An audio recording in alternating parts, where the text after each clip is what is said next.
Fabiano. Fabiano curou no rasto a bicheira na novilha raposa. Levava no aiô um frasco de creolina, e se houvesse achado o animal, teria feito o curativo ordinário. Não o encontrou, mas supôs distinguir as pisadas dele na areia. Baixou-se, cruzou dois gravetos do chão e rezou. Se o bicho não estivesse morto, voltaria para o curral, que a oração era forte. Cumprida a obrigação, Fabiano levantou-se com a consciência tranquila e marchou para casa. Chegou-se à beira do rio. A areia fofa cansava-o, mas ali, na lama seca, as alpercatas dele faziam chep-chep, os badalos dos chocalhos, que lhe pensavam no ombro, pendurados em correias, batiam surdos. A cabeça inclinada, o espichaço curvo, agitava os braços para a direita e para a esquerda. Esses movimentos eram inúteis, mas o vaqueiro, o pai do vaqueiro, o avô e outros antepassados mais antigos haviam se acostumado a percorrer veredas, afastando o mato com as mãos, e os filhos já começavam a reproduzir o gesto hereditário. Shep, shep! Os três pares de alpercatas batiam na lama rachada, seca e branca por cima, preta e mole por baixo. A lama do beira-rio, calcada pelas alpercatas, balançava. A cachorra-baleia corria na frente, o focinho arregaçado, procurando na caatinga a novilha raposa. Fabiano ia satisfeito. Sim, senhor, arrumara-se, chegara naquele estado, com a família morrendo de fome, comendo raízes. Caíra no fim do pátio, debaixo de um juazeiro, depois tomara conta da casa deserta. Ele, a mulher e os filhos tinham-se habituado à caminhara escura. Pareciam ratos, e a lembrança dos sofrimentos passados esmorecera. Pisou com firmeza no chão gretado, puxou a faca de ponta, esgaravatou as unhas sujas, tirou do aiô um pedaço de fumo, picou, fez um cigarro com palha de milho, acendeu a albinga, pôs-se a fumar regalado. Fabiano, você é um homem! Exclamou em voz alta. Conteve-se, notou que os meninos estavam perto, com certeza iam admirar-se ouvindo-o falar só. E, pensando bem, ele não era homem, era apenas uma cabra ocupado em guardar coisas dos outros. Vermelho, queimado, tinha olhos azuis, a barba e os cabelos ruivos, mas como vivia em terra alheia, cuidava de animais alheios, descobria-se, encolhia-se na presença dos brancos e julgava-se cabra. Olhou em torno, com receio de que, fora os meninos, alguém tivesse percebido a frase imprudente. Corrigiu-a, murmurando: Você é o bicho, Fabiano. Isto para ele era motivo de orgulho. Sim, senhor, um bicho, capaz de vencer dificuldades. Chegara naquela situação medonha e ali estava, forte, até gordo, fumando o seu cigarro de palha. Um bicho, Fabiano. Era. Apossara-se da casa porque não tinha onde cair morto. Passara uns dias mastigando raiz de imbu e sementes de mucunã. Viera a trovoada e, com ela, o fazendeiro que o expulsara. Fabiano fizera-se desentendido e oferecera os seus préstimos resmungando, coçando os cotovelos, sorrindo aflito. O jeito que tinha era ficar, e o patrão aceitara-o, entregara-lhes as marcas de ferro. Agora Fabiano era vaqueiro e ninguém o tiraria dali. Aparecera como um bicho, entocara-se como um bicho, mas criara raízes, estava plantado. Olhou as quipás, os mandacarus e os chiques-chiques. Era mais forte que tudo isso. Era como as catingueiras e as baraúnas. Ele, sim, a Vitória, os dois filhos e a cachorra-baleia estavam agarrados à terra. Chep-chep, as alpercatas batiam no chão rachado.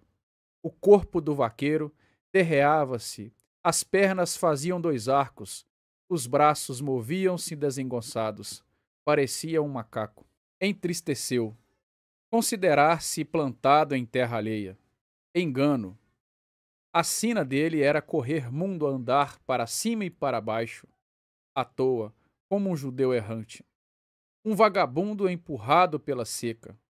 Achava-se ali de passagem, era hóspede. Sim, senhor, hóspede que se demorava demais. Tomava amizade à casa, ao curral, ao chiqueiro das cabras, ao juazeiro que os tinha abrigado uma noite. Deu estalos com os dedos. A cachorra-baleia, aos saltos, veio lamber-lhe as mãos grossas e cabeludas. Fabiano recebeu a carícia, enterneceu-se. Você é um bicho, baleia. Vivia longe dos homens, só se dava bem com os animais. Os seus pés duros quebravam espinhos e não sentia a quentura da terra. Montado, confundia-se com o cavalo, grudava-se a ele e falava uma linguagem encantada, monossílaba e gutural, que o companheiro entendia. A pé, não se aguentava bem. Pendia para um lado, para o outro, cambaio, torto e feio. Às vezes utilizava nas relações com as pessoas a mesma língua com que se dirigia aos brutos. Exclamações onomatopeias. Na verdade, falava pouco. Admirava as palavras compridas e difíceis da gente da cidade. Tentava reproduzir algumas. Bom, mas sabia que elas eram inúteis e talvez perigosas. Uma das crianças aproximou-se, perguntou-lhe qualquer coisa. Fabiano parou, franziu a testa, esperou de boca aberta a repetição da pergunta. Não percebendo o que o filho desejava, repreendeu. O menino estava ficando muito curioso, muito encherido. Se continuasse assim, metido com o que não era da conta dele, como iria acabar? Repeliu o vexado. Esses capetas têm ideias. Não completou o pensamento, mas achou que aquilo estava errado. Tentou recordar o seu tempo de infância. Viu-se miúdo, enfesado, a camisinha encardida e rota, acompanhando o pai no serviço do campo, interrogando o debalde. Chamou os filhos. Falou de coisas imediatas. Procurou interessá-los. Bateu palmas. Eco! Eco! A cachorra-baleia saiu correndo entre os alastrados e quipás, farejando a novilha raposa. Depois de alguns minutos voltou desanimada, triste, o rabo murcho. Fabiano consolou-a, afagou-a. Queria apenas dar um ensinamento aos meninos. Era bom eles saberem que deviam proceder assim. Alargou o passo. Deixou a lama seca da beira do rio. Chegou à ladeira, que levava ao pátio. Ia inquieto, uma sombra no olho azulado. Era como se na sua vida houvesse aparecido um buraco. Necessitava falar com a mulher. Afastar aquela perturbação. Encher os cestos. Dar pedaços de mandacaru ao gado. Felizmente a novilha estava curada com reza. Se morresse, não seria por culpa dele. Eco! Eco! Baleia voou de novo entre as macambiras, inutilmente. As crianças divertiram-se, animaram-se, e o espírito de Fabiano se destoldou. Aquilo é que estava certo.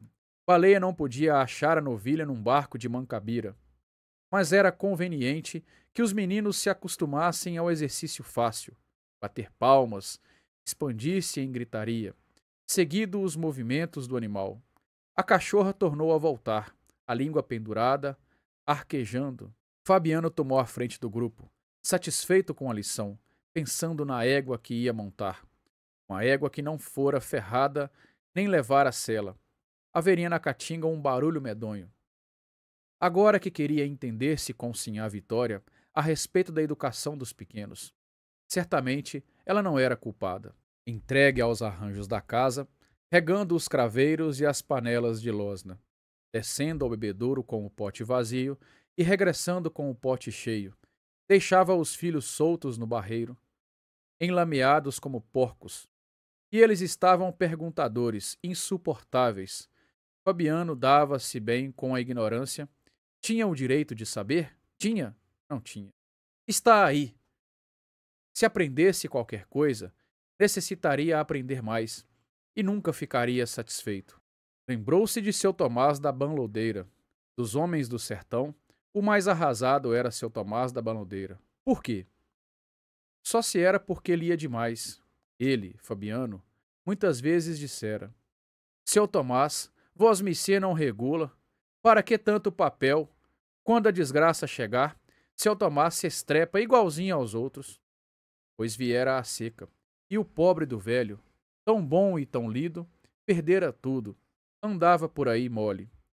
Talvez a tivesse dado o couro, as varas, que pessoa como ele não podia aguentar verão puxado. Certamente, aquela sabedoria inspirava respeito. Quando seu Tomás da Banlodeira passava, amarelo, sisudo, corcunda, montado num cavalo cego, pé aqui, pé acolá, Fabiano e outros semelhantes descobriam-se, e seu Tomás respondia, tocando na beira do chapéu de palha. Virava-se para um lado e para o outro, abrindo muito as pernas calçadas em botas pretas com remendos vermelhos. Em horas de marluqueira, Fabiano desejava imitá-lo. Dizia palavras difíceis, truncando tudo, e convencia-se de que melhorava. Tolice. Via-se perfeitamente que um sujeito como ele não tinha nascido para falar certo. Seu Tomás da Banlodeira falava bem, estragava os olhos em cima de jornais e livros, mas não sabia mandar. Pedia. Esquisitice um homem remediado ser cortês. Até o povo censurava aquelas maneiras, mas todos obedeciam a ele. Ah, quem disse que não obedeciam? Os outros brancos eram diferentes. O patrão atual, por exemplo, berrava sem precisão. Quase nunca vinha à fazenda, só botava os pés nela para achar tudo ruim. O gado aumentava, o serviço ia bem, mas o proprietário descompunha o vaqueiro. Natural, descompunha porque podia descompor. E Fabiano ouvia as desconturas com o chapéu de couro debaixo do braço, desculpava-se e prometia emendar-se. Mentalmente jurava não emendar nada, porque estava tudo em ordem. E o amo só queria mostrar autoridade, gritar que era dono. Quem tinha dúvida? Fabiano. Uma coisa da fazenda, um traste, seria despedido quando menos esperasse. Ao ser contratado, recebera o cavalo de fábrica, perneiras, gibão, guarda-peito e sapatões de couro cru, mas ao sair largaria tudo ao vaqueiro que o substituísse. Sinhá Vitória desejava possuir uma cama igual a de seu Tomás da Banlodeira. Doidice. Não dizia nada para não contrariá-la, mas sabia que era doidice. Cambembes podia ter luxo e estavam ali de passagem. Qualquer dia o patrão os botaria fora e eles ganhariam um mundo sem rumo, nem teriam meio de conduzir os cacarecos. Viviam de trouxa arrumada, dormiriam bem debaixo de um pau. Olhou a caatinga amarela, que o poente avermelhava. Se a seca chegasse, não ficaria planta verde. Arrepiou-se, chegaria naturalmente. Sempre tinha sido assim, desde que ele se entendera. E antes de se entender, antes de nascer, sucedera o mesmo, aos bons misturados com os anos ruins. A desgraça estava em caminho. Talvez andasse perto. Nem valia a pena trabalhar. Ele marchado para casa, trepando a ladeira, espalhando seixos com as alpercatas, e ela se avizinhando a galope, com vontade de matá-lo. Virou o rosto para fugir à curiosidade dos filhos. Benzeu-se, não queria morrer. Ainda tencionava correr mundo, ver terras, conhecer gente importante como seu Tomás da Banlodeira.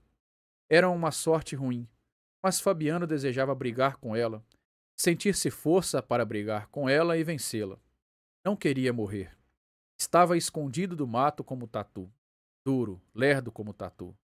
Mas um dia sairia da toca, andaria com a cabeça levantada, seria homem. Um homem, Fabiano. Coçou o queixo cabeludo. Parou, reacendeu o cigarro. Não, provavelmente não seria homem. Seria aquilo mesmo a vida inteira. Cabra, governado pelos brancos, quase uma res na fazenda alheia. Mas depois, Fabiano tinha a certeza de que não se acabaria tão cedo. Passaria dias sem comer, apertando o cinturão, encolhendo o estômago. Viveria muitos anos, viveria um século, mas se morresse de fome ou nas pontas de um touro, deixaria filhos robustos, que gerariam outros filhos. Tudo seco em redor. E o patrão era seco também, arreliado, exigente, ladrão, espinhoso como um pé de mandacaru. Indispensável os meninos entrarem no bom caminho, saberem cortar mandacaru para o gado, consertar cercas, amansar brabos. Precisavam ser duros, virar tatus. Se não calejassem, teriam o fim de seu Tomás da banlodeira. Coitado. Para que lhe servira tanto livro, tanto jornal, morrera por causa do estômago doente e das pernas fracas. Dia, sim, quando as secas desaparecessem e tudo andasse direito, seria que as secas iriam desaparecer e tudo andar certo? Não sabia. Seu Tomás da banlodeira é que devia ter lido isso. Livres daquele perigo, os meninos poderiam falar, perguntar, encher-se de caprichos. Agora tinham a obrigação de comportar-se como gente da laia deles. Alcançou o pátio, enxergou a casa baixa e escura, de telhas pretas. Deixou atrás os juazeiros, as pedras onde se jogava cobras mortas, carro de bois. As alpercatas dos pequenos batiam no chão branco e liso. A cachorra-baleia trotava arquejando a boca aberta. Aquela hora, sinhá Vitória devia estar na cozinha, acocorada junto à trempe, a saia de ramagem estalada entre as coxas, preparando a janta. Fabiano sentiu vontade de comer. Depois da comida, falaria com sinhá Vitória a respeito da educação dos meninos.